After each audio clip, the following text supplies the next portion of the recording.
Ito na mga katribya po yung ating kalamansi sa isa natin pong farm. Mga tagtag na po yung mga bulaklak. Itong ating isang inaalaga ang kalamansi. Ayan. Dami po ng bulaklak po na ito mga katribya. Plus pa yung mga palakihin po natin. Ito na po siya ngayon. Okay, tapos yung ating mga petals. Yan, nasa ibaba. Mga buko na po ang marami.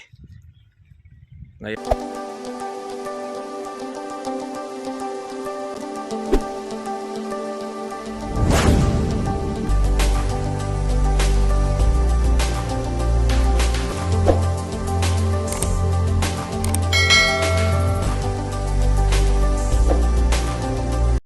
ito na mga katribya po yung ating kalamansi sa isa natin pong farm. Mga tagtag na po yung mga bulaklak. Itong ating isang inaalaga ang kalamansi. Ayan. Dami po ng bulaklak po na ito mga katribya. Plus pa yung mga palakihin po natin. Ito na po siya ngayon. Okay, tapos yung ating mga petals. Yan, nasa ibaba. Mga buko na po ang marami. Ngayon ay ilang araw, patutubigan na rin po itong ating kalamansi. Tagalan naman po uli mga katribya, hindi po uli umulan na matras ang ulan po natin. Kaya dapat tayo pong magpatubig. Ayan, dahil mga kuha na naman uli. Mga panibagong bulaklak. Itong ating kalamansi. Katribya. Kaya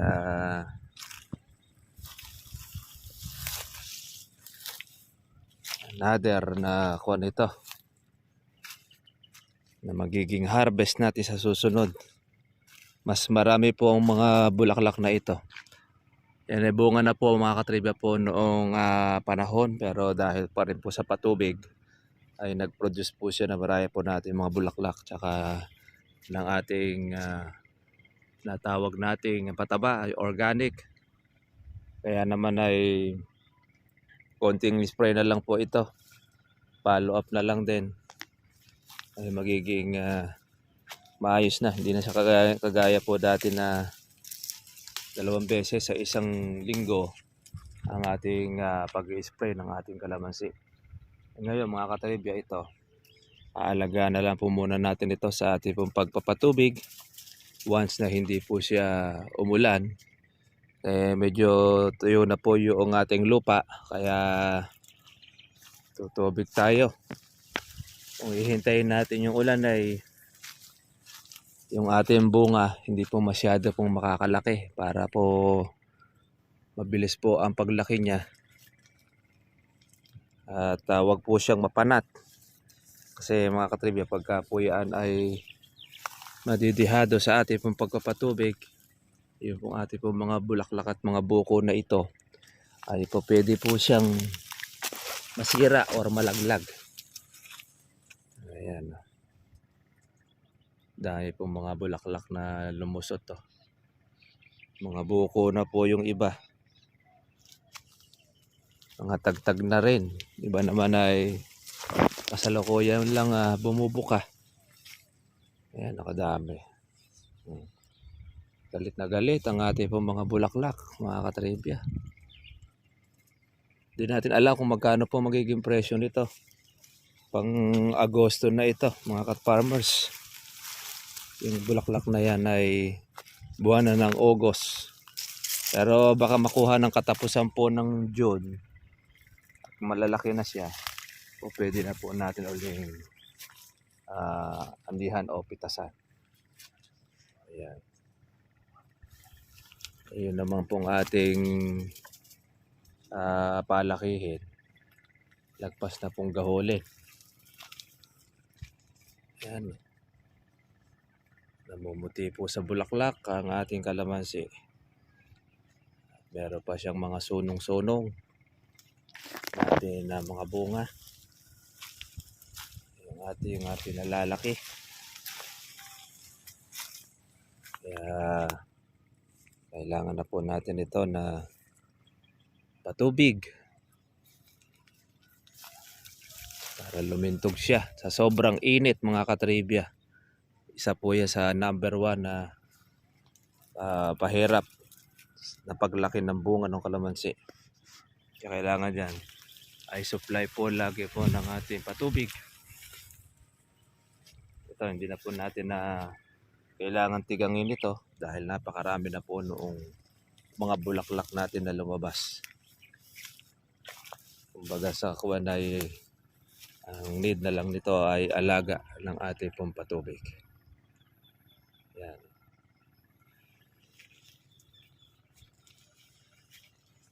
Para mabilis lumaki. Ayan, ang dami pong bulaklak. O yan, buko na siya, tagtag na. Ayan, magaganda naman po yung mga buko niya, mga katribya. Ganda po yung pagkatagtag niya. Ito, nakakadalawang spray na rin tayo nito. Ating kalamansi. Pero hindi nakagaya ng madalas. Sundot-sundot na lang. Siguro ay baka halos isang spray na lang ito.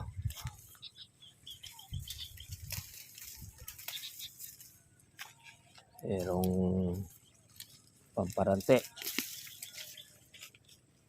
Sa bidokong, pagka ito namulaklak sa bidokong ang tawag ng mga Kailokanuhan.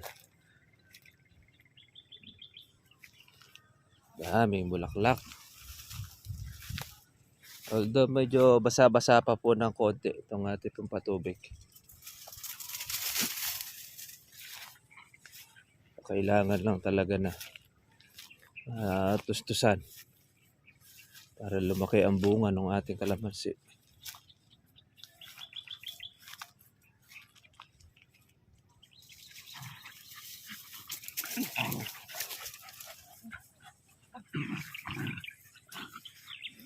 Medyo bumaba po mga ka-farmers po ang kalamansi natin ngayon. Nasa 1.9 ang presyo.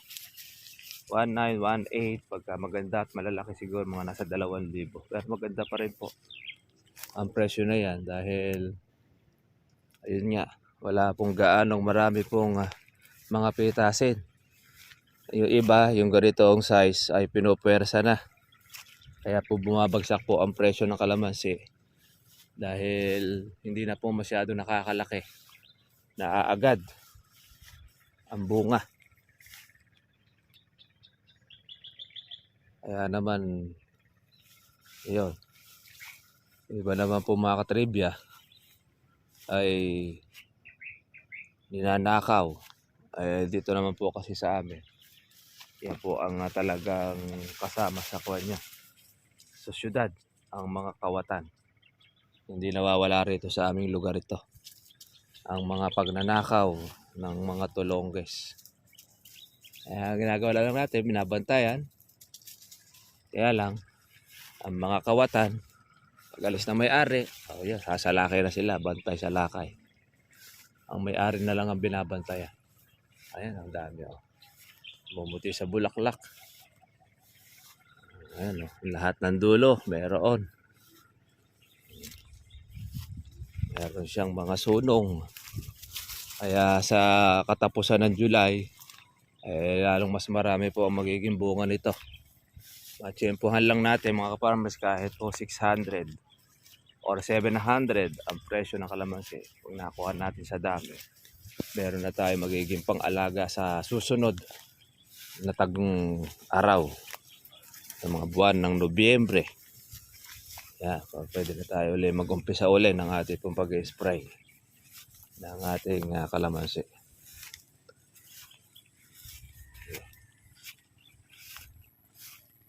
Sa gawin dito dumalang ng bunga.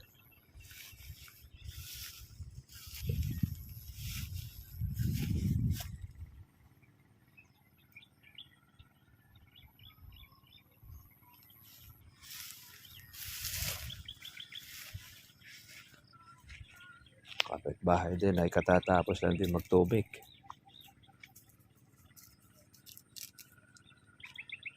Kabila.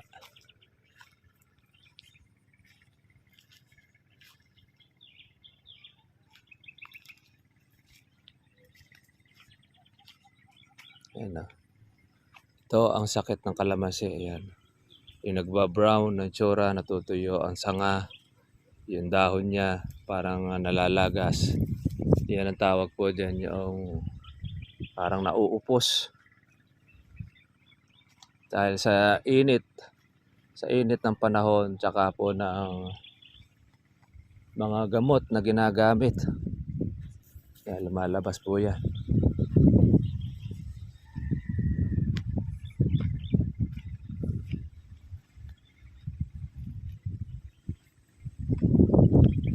Ating kalamansi.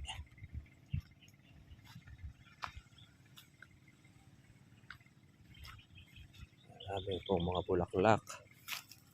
Mga buka na siya.